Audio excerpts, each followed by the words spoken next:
बच्चों, आज हम मारवाड़ के राठौड़ शासक मालदेव के बारे में देखेंगे।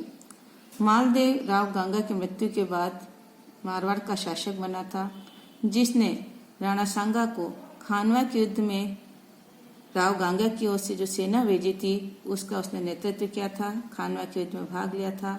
उसके बाद कालांतर में वह मारवाड़ की गद्दी पर बैठा।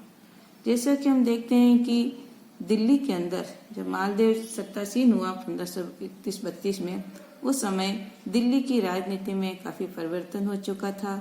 मुगल सम्राट बाबर की मृत्यु हो चुकी थी और उसका पुत्र हुमायूं दिल्ली के सिंहासन पर बैठा था।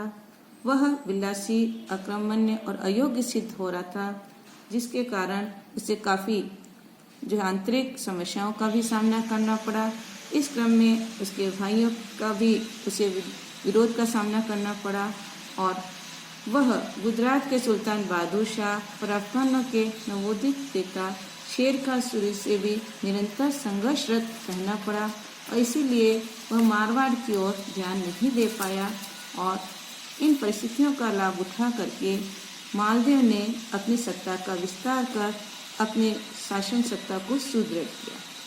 कालांतर में हमने देखा कि चौसा और कन्नौज के युद्ध में शेरशाह सूरी ने हुमायूं को पराजित कर दिया और उसे दिल्ली से और आगरा से खदेड़ दिया।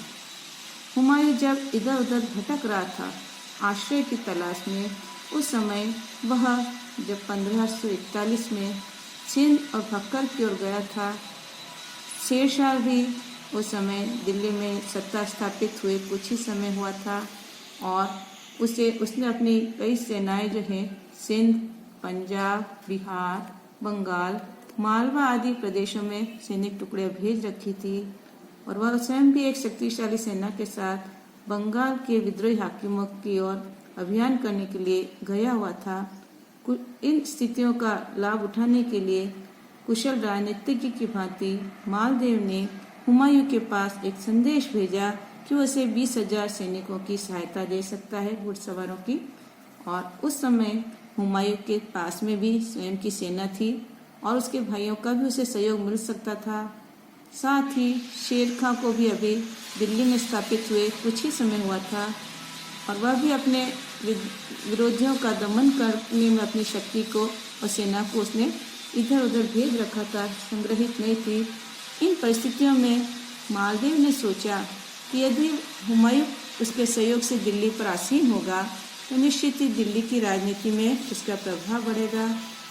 और दूसरा, यदि शेरशाह दिल्ली में स्थापित हो गया, उसकी सत्ता सुदृढ़ हो गई, तो निश्चित ही वह महत्वाकांक्षी शासक है और उसके तथा शेरशाह की राज्य की सीमाएं जब आपस में मिलने लगेगी तो उसे शेरशाह के आक्रमण का भी भय था। इसलिए वह चाहता था यदि हुमायूं के सहयोग से वह फिर से शेर खां को परास्त करने में सफल रहेगा तो न केवल उसका एक संभावित शत्रु समाप्त हो जाएगा, साथ ही दिल्ली के सिंहासन पर भी उसका मित्र और उसका आभारी हुमायूं आभारी रहेगा, जिससे उसकी सत्ता और प्रभाव में वृद्धि होगी। लेकिन उस समय हुमायूं ने इसके प्रस्ताव की ओर ध्यान नहीं दिया, इधर उधर भटकता रहा। 7 माह उसने ऐसे ही व्यर्थ में गंवा दिए थे।